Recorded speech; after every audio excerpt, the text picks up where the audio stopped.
Daşoğuz welaýatynyň Saparmana Türkmenmaşy etrawyna salçylyga ýürüýtülüşdirilen hojalyklarda alınıp barlayan işler onuň aýdyň misallar. Bu hojalyklarda her ýylyň zähmet üstünliklerini beslenýändigini turuw başdan bellemek has hem ýakymlydyr.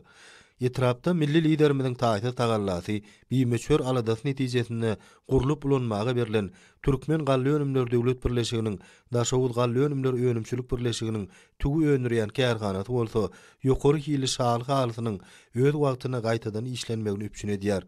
Taýýarlanan şalynyň diňe ýokary hil derejesinde gaýtadan işlenmek üçin kärhanada şu günler hünärmenler iş ussatlyklaryny görkezip zähmet çekýärler. Aýratynam kärhanada tohumlyk şalynyň ýokary hil derejesinde taýýarlanmak üçin ähli çäreler görülýär. Kärhanada işleriň taýlaşyk gurulmak üçin bolsa ähli şertler we mümkinçilikler bar. Tugu öňürýän kärhana özüniň işe girdilen ilkinji günden başlap ýokary hili tugu öňürmekligim ajaýyp nutgatyny görkezýär. Kämil Desganyň şalynyň ýylda 30.000 tonnasyny gaýtadan işlemeklik mümkinçiligi bar. Şonuň ýaly 30.000 tonnalyk elewatorda şalyk hasylynyň ygtybarly ýokary hil derejesinde saklanmak üçin ähli mümkinçilikler döredilendir. Häzir günlerde etrawyň ussat şalyçylarynyň gaýratly zähmeti bilen ýygnalan şalyk hasylyny tugu öňürýän kärhanada gaýtadan işlemeklik üstünlikli dowam edýär.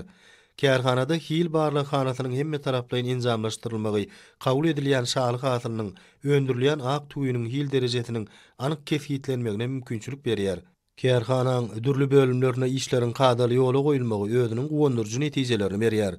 Güneşli diyarımyza adyk bolçulugyny üpçün etmek döwlet siýasatynyň ileri tutulýan wezipeleriniň biridir. Şunda bu kärhananyň halkara paragatçylyk we ynanşmak ýylyna da durmuşa geçirýän işler ýürüýte bellenmäge degişlidir. Döredilýän ähli mümkinçilikler üçin welaýatyň babadaýhanlary, ähli ýaşaýjylary, hormatly prezidentimize hem de gahrman arka dagymyza alkyşlaryny aýdýarlar.